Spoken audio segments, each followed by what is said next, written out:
vibes from me to you. What's going on, you all? My name is Latoya with the Toy Box, and I am here to encourage you to be your absolute best self for no other reason than because if you could only imagine a world happy, healthy, and healed because you showed up for you each and every day to be your best self, then guess what? All that you could wish for could possibly come true. But if you're not committed to the work in you, then you definitely cannot be committed to the work for anyone else to do. So we are talking about good grief, that good grief where life can still be good even while grieving. I'm sharing this because the anniversary of my sister's death is coming up. It's very personal to me. And it is for no other reason than because before she died, I could not feel the feeling I now have inside. Weird, right? I know. You can call me weird. Weird it's not my middle name, but it's definitely a part of my name. It's a part of my DNA because that's just who I am, right? But it's never stopped my flow or my payroll. Woohoo! So the biggest thing is I remember hearing about people dying all the time. And in hearing about death, be it someone from the distant family, be it that it was someone from church or from the community, neighborhood, etc. I would have this feeling of loss, but I never had this sense that, like, I always feel like it'll be okay. There was this, okay, another death kind of a mindset, right? Have you ever had that? I don't know. Leave a comment below if you understand what I'm talking about. I'm speaking from the sense of losing somebody very close to you. It could be your husband, your wife, your partner for life. It could be one of your children. For me, it's my sister. We're just a couple of years apart, and we did a lot of things together in childhood, and we had plans for doing a lot more in adulthood. But unfortunately, her death left a huge void in my life, and I've been struggling to make life make sense again for the last going on 5 years. And before you say, oh my God, 5 years is a really long time, because I was one of those too. I'm not going to lie, because I didn't feel it inside. What I'm learning on this journey is that there are triggers along the way that causes that to be the case. So let's get into what these 5 stages of grief are. I want to share them with you because if you are a person experiencing grief, then maybe you'll start to identify where you are, where your mind may be, and how you can get through that. But then I also want to share with you, maybe because you're not grieving. You were like me before I had this death that was so personal, and you were like, okay, I'll pray for you. Okay, I don't get it, right? Life happens in the most interesting ways because in losing her, I found you, and I found a voice that would allow me to share with you a certain feeling that even I didn't have before losing her.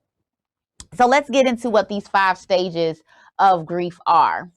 So when we talk about our grief, and we're talking about how we're dealing, and we're talking about what we're dealing with, I need you to understand that a person who's grieving goes through these phases. Now, there are several misbeliefs, several things that I really just want to say to you when it comes to grief before I say this. Number one, I need you to know that grief is normal. Okay. This right here is normal. It is a normal response to losing someone. And if I can empower you to be your best self in the midst of somebody who's lost somebody close, if you don't have the right words or you don't know what to say nothing. Be present and say nothing, because grief is normal. And sometimes we take our non-grieving selves and opinions and apply it to those who are grieving. And it becomes more frustrating, more hurtful, more harmful for that individual going through it. Because you have no idea what they're experiencing. So let's understand the importance of those spiritual gifts. Some of us got it and some of us don't. Another part of it is that there is no right or wrong way to grieve. So when somebody is grieving and they tell you that they're experiencing loss in a very different way, I need you to understand the importance of allowing them that space to really get themselves together. So we're going to go through each of these, but I'm also going to continue to share with you that very first one is denial. So when we talk about, I'll share mine. When I talk to you about what I've been going through, I was really in denial. The day that I found out about it, I was on a tour. I was on a trip with our singing group, and we were down there fellowshipping, and it was a beautiful event. Now, I woke up really weird that day. Something was completely off. I won't share the storyline behind the awakening of that day, but it definitely set me up to receive the news that I had received, that my sister was killed in a hit and run. I was in denial. I was like, nah, y'all playing. Next. Let's put these clothes on. Let's get ready to sing. Let's just go and do. For a long time, I did not admit to myself that she was actually gone. Being in denial can definitely look and sound like, I can't believe this. I can't believe this has happened. Or there's this level of disbelief that takes over you. But understand that it's a part of the process. Embrace those who are grieving in that process. The second part is anger. Okay, let's get right to it, y'all. Anger. Now, here's the part, I'm just going to be honest with you, that LaToya has resided in. Didn't realize I was until I started doing my own work, okay? I'm not going to lie. I'm not going to lie. I didn't realize I was so angry. Whew. Here's the part that, whew. Okay, roll it back. I'm sorry. This is the part that I reside in currently. Because, hold on.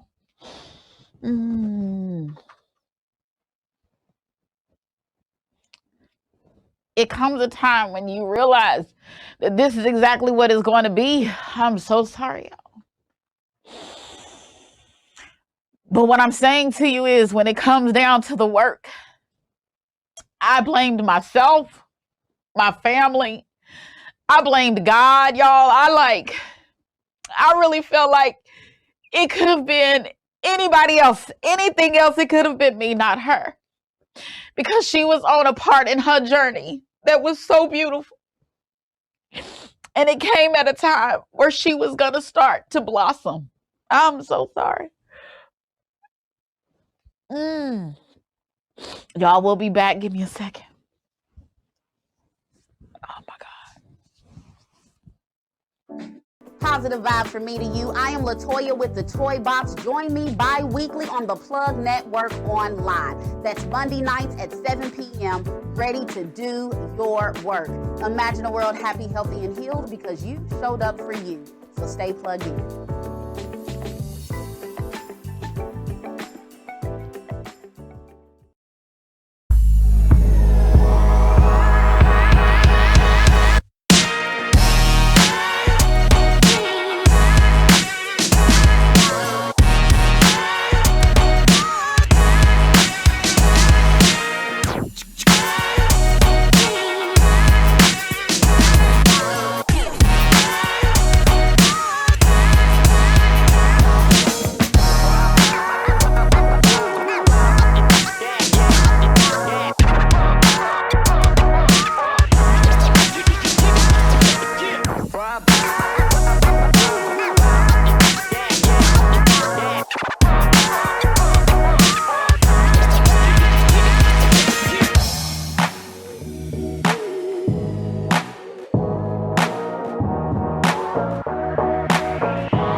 Want your brand or business featured on the plug?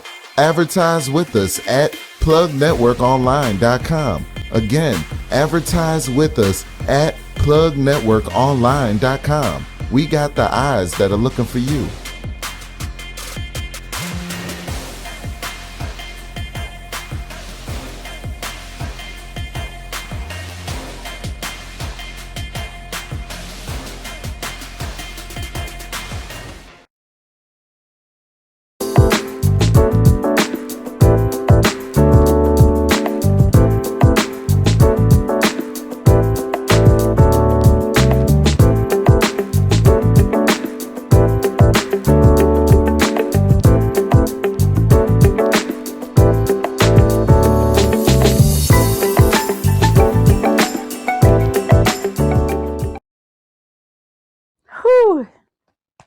All right, welcome back, y'all. I fell apart the first part. Hopefully, I can keep it together this second part. But that's the true reason why I am doing this, because when it comes to grief, we really don't know how it shows up. We are not in control of when it shows up and how it takes over in our lives. And I really just want us to be at peace. If you've ever been with me before, you know that I speak on the fact that there is a war on family. Everybody wants to call himself a king until it's time to rule the coop where people are grieving. And everybody wants to call himself a queen until it's time for them to actually make calculated moves that add up. We all want this sense of royalty and we've entitled ourselves to it. But when it comes to the quality of work behind it, we're not as committed to it as we should or could be. And that is why we are here. So we're continuing on with the stages of grief, and I'm on that anger phase of life. I've been here for a good minute. I am in therapy. I have no problem telling you that, because I need you to know that as a strong Black woman, and I am a strong Black woman. I carry a whole lot of bags, and I carry my babies with me. I carry my scholars with me. I carry my family, my community with me. I'm constantly thinking about how to be my best self and how to help other people to be their best self. So when thinking about the quality of woman that I am and the choices that I am making moving forward, I understand the importance of having that outlet for something I've been battling on my own for a long time, and I now need to make sure that I properly heal. So that first level is denial. The second level is anger. This is where you might feel lonely. No sooner did we bury my sister did I literally believe I was alone. Y'all have no idea. Let me show you my family. Let me show you, y'all. I'm not alone. You see them, right? I don't know if you can. There they are. I am not alone.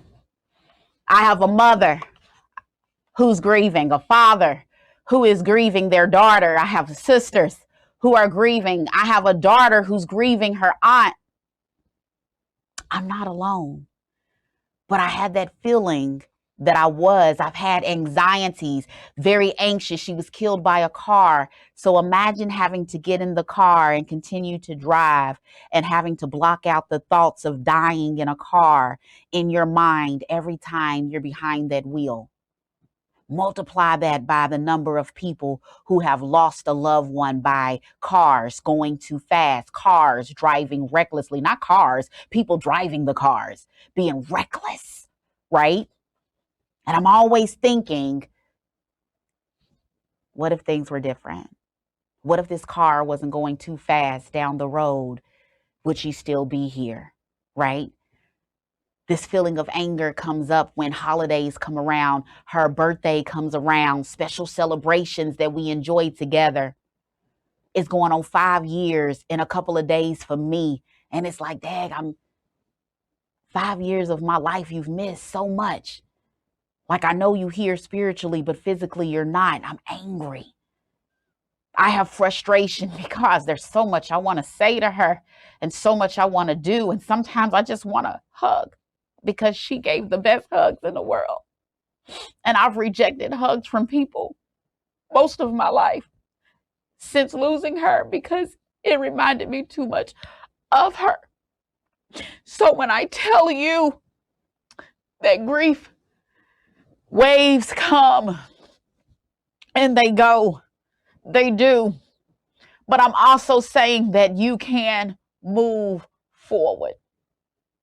And rather than try to label people and call people names, talk about people, put them into a box, or tell them they need to go to a group with others, learning how to embrace one another in the midst of this. Because I don't care what you say about me behind my back, because I've already said enough to myself, because I'm going through it myself. But I'm choosing to step forward and have these conversations because we as a people, especially those from the Black and brown community who have lived a life, some at which was handed to us and some we gifted ourselves. Y'all, we battling. We've been battling, and we got to show up for each other. That third one is bargaining. This is where I literally just told you I trade you out. Lord, it could have been me, or maybe I could have done better, or maybe I could have did this. I'll do anything to bring her back. Or what if if I could do this, then maybe she'll be able to. I'm trying to bring back that physical form of you because I miss it so much, but I know I never could. So within my mind, I'm trying to rationalize and come up with a game plan of what I could do different so you could be here. Or maybe I should have done something different and you would still be here. This is all happening within my mind because you're thinking about how can I continue to go on when your life has ended. Then we get into that next stage. This is the one a lot of us be in and don't realize it, that extreme sadness, depression, loss of appetite. So somebody could be on a weight management plan where they're trying to lose weight and feel great, but they can't lose that weight.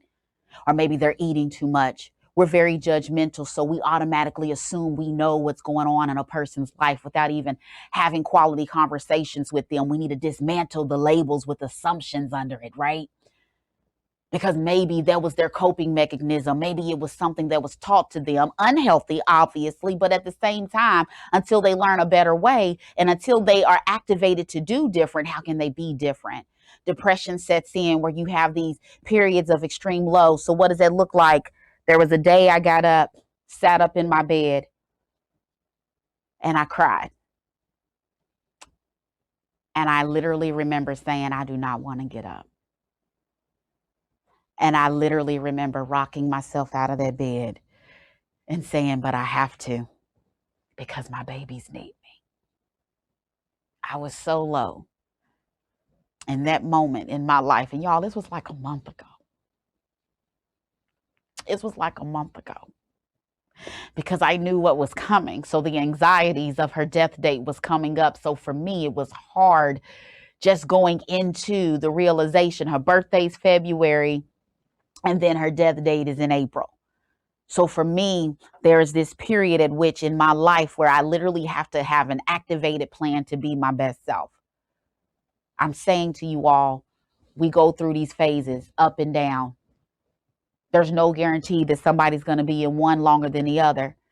But the biggest part of it is that if you have somebody in your life experiencing grief, I need you to understand that they need you to be patient with them, to love on them through their process, to help them to be their best self. Give them space and grace. They're going to mess up. They're going to forget things. They're going to get confused. Well, maybe it was just me. Maybe it's just me. I'm literally having to revamp my whole life. And this very last segment, instead of our workout, I'm going to finish this up with you because I need you to work this part of your life out. Because maybe you're battling grief yourself. Maybe you have somebody in your life who is battling grief. And I need you to walk away from this conversation activated to check in with them. Just be one more eye on them, with them on their journey so that they don't feel alone as they battle the death of a loved one. We'll be back. Positive vibes from me to you. I am Latoya with the Toy Box. Join me bi-weekly on the Plug Network online. That's Monday nights at 7 p.m.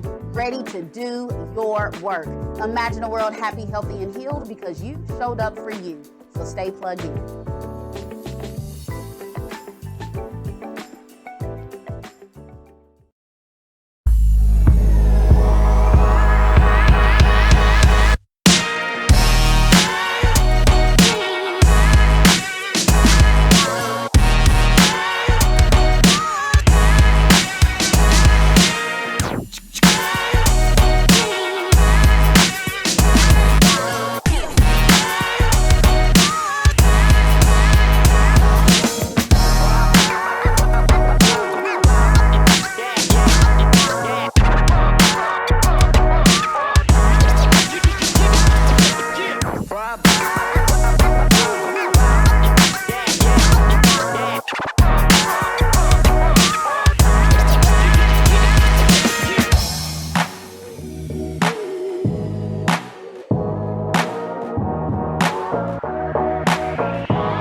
Want your brand or business featured on the plug?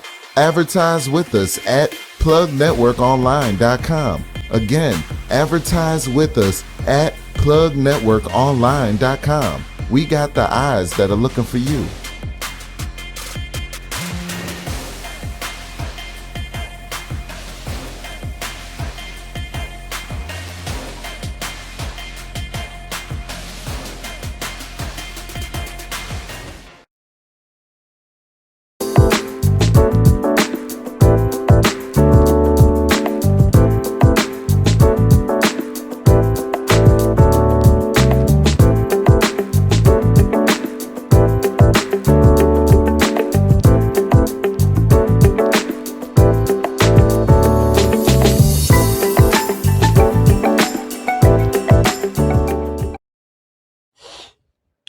Positive vibes for me to you coming to you yet again with the another opportunity for you to do your work. I'm coming to you with something that is very personal to me, but also personal to someone you may know in your life right now, and that is grief. Normally, I set aside this segment for us to make sure that we get a good workout in.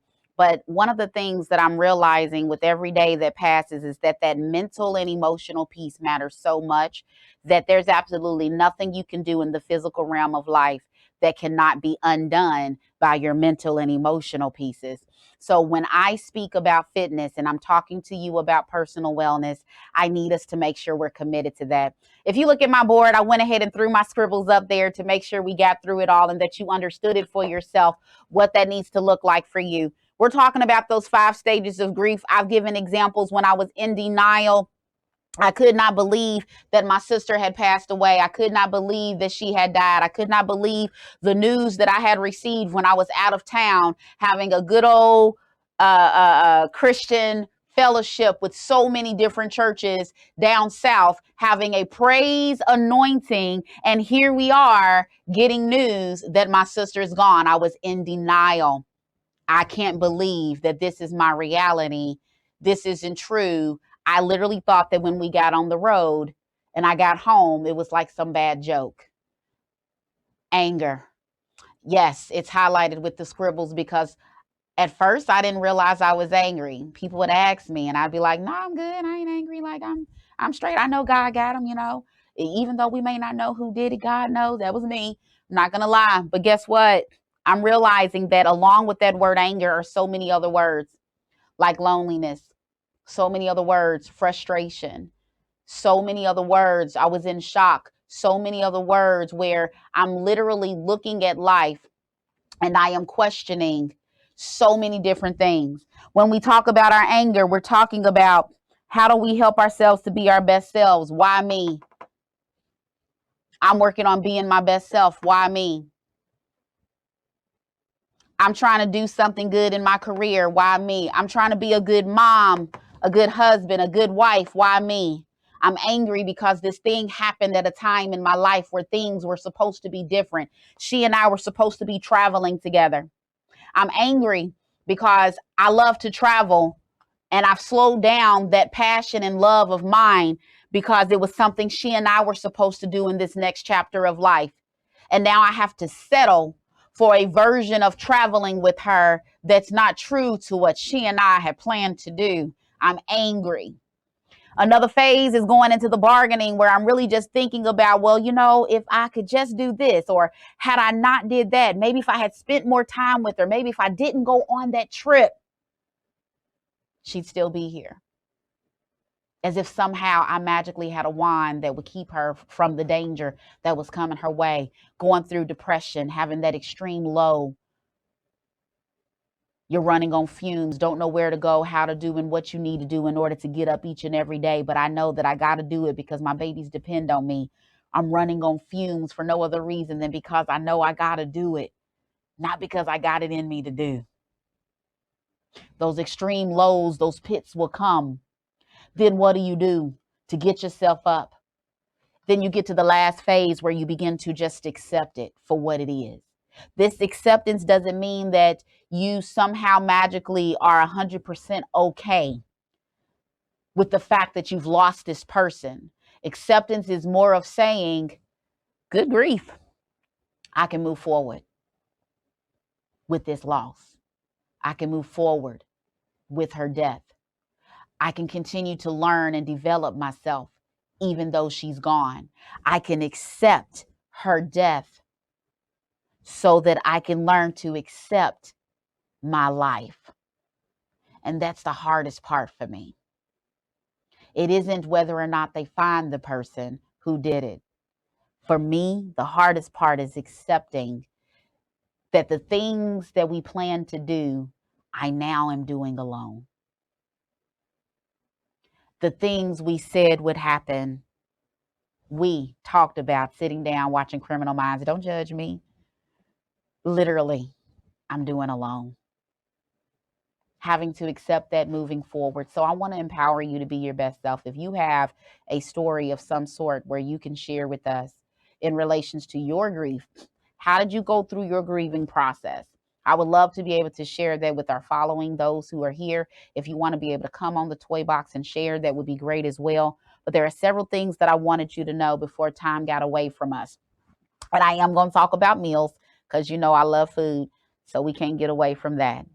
Number one, remember that there's no right or wrong way to grieve. Stop judging people.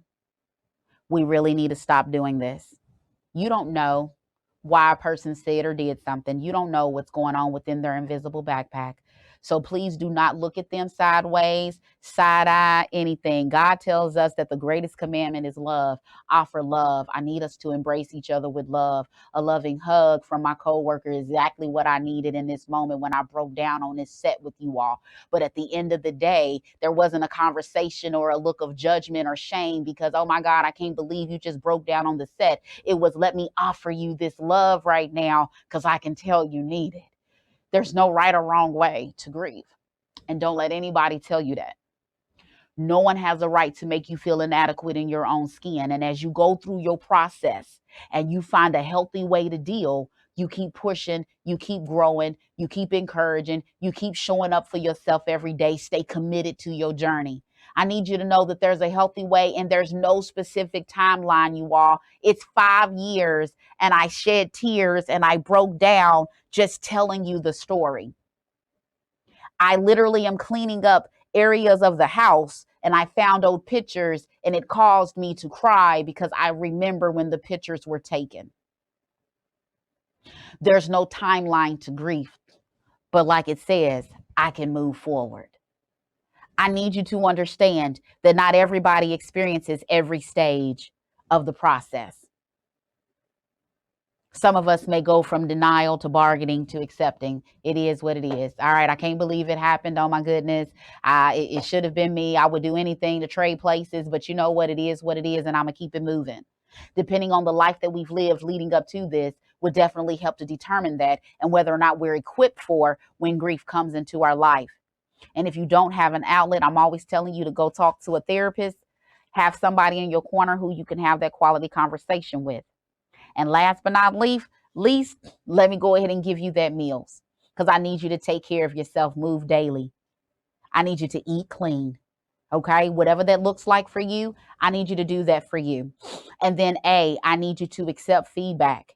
There are people in your life who love you enough right now who are telling you where you're messing up. Listen, take some deep breaths and take that constructive criticism and keep it moving. I need you to love yourself. Look yourself in the mirror and say, I am worthy of all the good that life has to offer me, and keep pushing towards your finish line. And then I need you to have some soulful stimulation, something for your mind to edify your heart, your mind, your body, your soul towards being your best self. Personal development is what matters the most, and you cannot develop personally without having something to focus on. Again, I am Latoya with the Toy Box, and I see you when I see you. Positive vibes from me to you. I am Latoya with the Toy Box. Join me bi-weekly on the Plug Network online. That's Monday nights at 7 p.m. ready to do your work. Imagine a world happy, healthy, and healed because you showed up for you. So stay plugged in.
Want your brand or business featured on the plug? Advertise with us at plugnetworkonline.com. Again, advertise with us at plugnetworkonline.com. We got the eyes that are looking for you.